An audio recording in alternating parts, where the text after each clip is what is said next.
So welcome to today's conversation, social marketing for business. This group is open to anybody who would like to come on a regular basis. Thanks guys for coming out. I can't believe it's snowing again today. I was thinking we were done with that, but that's kind of crazy. And so what we're going to be talking about today is how SEO can be impacted and influenced by your social media and how you can go about doing that. So the conversation will be a little bit about SEO on some rudimentary levels, but then how social media is going to help you with achieving your goals to scoring higher on the search engines. Our group meets the third Friday of every month, so you can just put that on your Outlook calendar and just say every third Friday. It's very easy to do.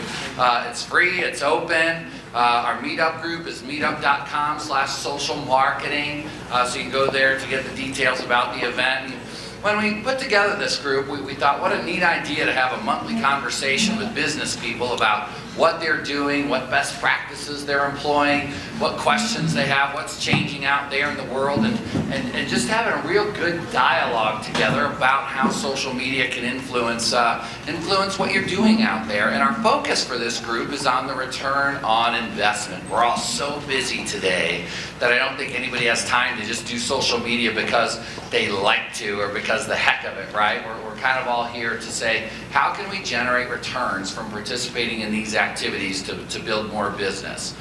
We look at the activities, we're going to share tips, we're going to share ideas about different things.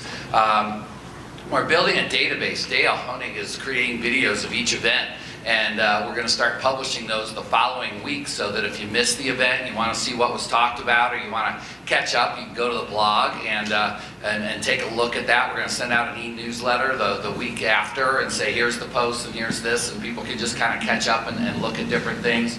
There's also a discussion forum at the meetup group where we're going to really start encouraging everybody to say, hey, how would I do this? How would I do that? And just keep the discussion going throughout the month, and then we'll take those topics and use them in the meeting for ideas about what people are interested in and what we should talk about.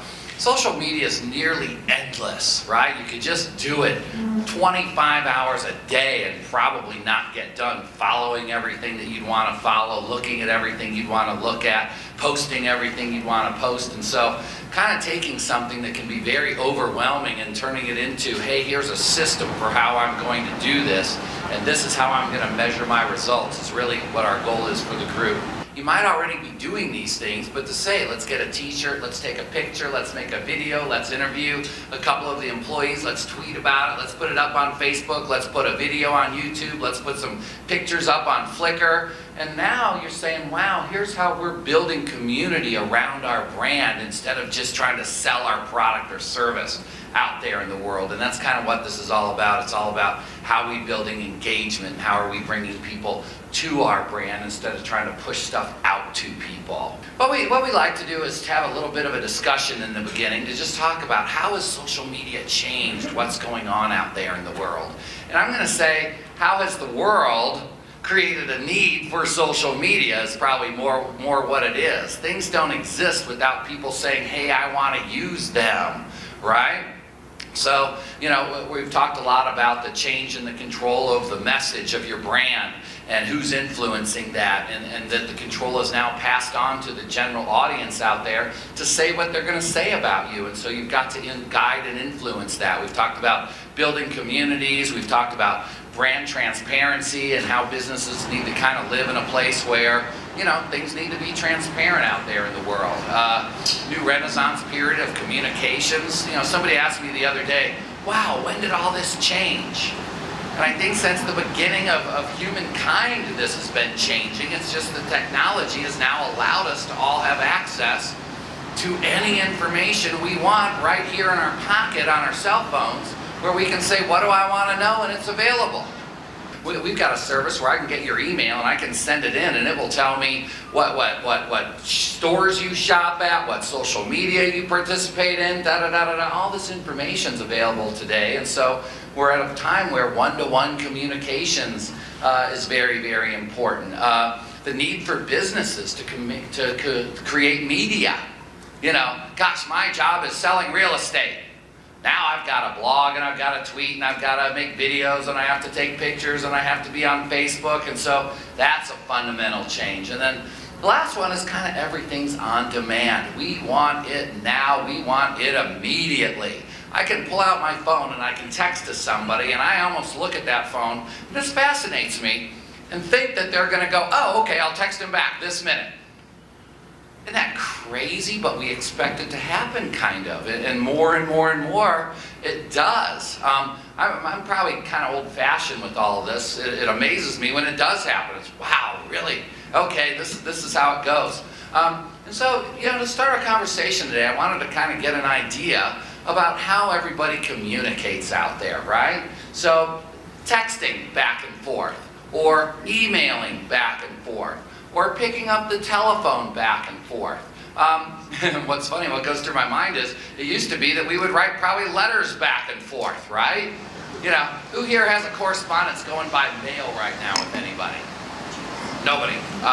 So how do you guys like to communicate? Who in here would rather somebody pick up the phone and call them if they have something to talk about? Okay? Who in here would rather get an email if somebody has something to tell you? All right, I'm going to say that's pretty close. Who in here would rather just get a text if somebody has something to tell you? Okay, probably 10, 15 people. What occurred to me is there's sometimes that I might like somebody to call me, okay? What if we're having a conversation and there's a chance that we don't know each other too well, and that there's something that's going wrong in the conversation, or somebody's feelings might get hurt, or something might go bad? Would you still rather get an email from that person and communicate that way? So you've got something that's an issue, and there's an email exchange starting to happen, right? Yeah, it's very easy to let the emotions sit there for a moment after you write it before you send it. So this is another point that I wasn't even considering. If I send it in an email, it is there forever. And that person can read that, and that person can say, you know what, you said this. And I did. Right?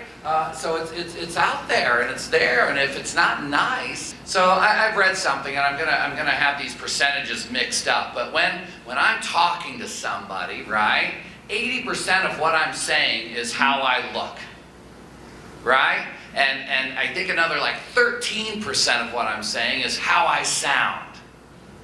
And then the last 7% of what we're saying of what we're communicating is what we're actually saying, the words that are coming out of our mouth. So when you strip out 93% of the communication from a message, all you've got is that last 7%, and that leaves a lot to interpret on somebody's end. They might think that you're being a smartass when you're just trying to make a comment. And it gets very difficult to write an email as things escalate because, I don't want to, how could they perceive this?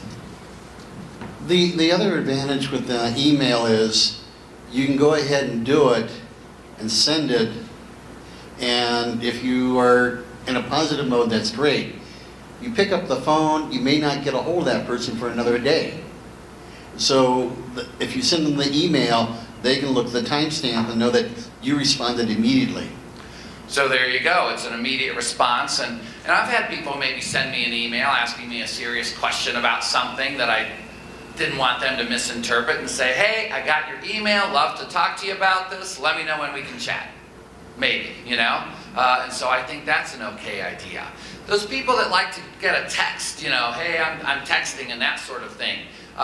Is that for every circumstance that you would prefer to get a text, or is it mostly a touch base, hey, I'm at Starbucks, are you going to be here soon kind of a thing, or is it business? Yeah, like, hey, I heard you're upset with me, what's wrong, question mark. And I mean, you can interpret that a lot of ways. I could say, what's wrong? Or I can say, what's wrong? And how do you tell? From a text or an email or whatever, huh?